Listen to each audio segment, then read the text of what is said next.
Baramati plane crash पर मोटा समाचार जे सामे આવી રહ્યા છે। મહત્વના સમાચાર। ટેકનિકલ ખામીના કારણે પ્લેન ક્રેશ થયું। ટેકનિકલ ખામી અંગે પાયલટને જાણ થઈ હતી। પાયલટે તાત્કાલિક એટીસી ને પણ જાણ કરી હતી।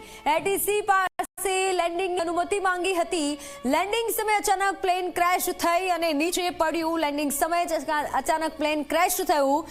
પાયલટને આ ઘટનાની જાણ થઈ ગઈ હતી, તેથી એટીએસ પાસે લેન્ડિંગની અનુમતિ પણ માંગી હતી। લેન્ડિંગ સમયે અચાનક ક્રેશ થઈ અને વિમાન નીચે પડ્યું, પણ પાયલટને જાણ થઈ ગઈ હતી અને જેથી પાયલટે એટીસીને જાણ કરી અને લેન્ડિંગ કરવાની અનુમતિ માંગી હતી। ત્યારે આપ જુઓ કે જે દુર્ઘટના થઈ છે તે માત્ર થોડીક જ ક્ષણોમાં વિમાન દુર્ઘટનાની આ ઘટના બની છે।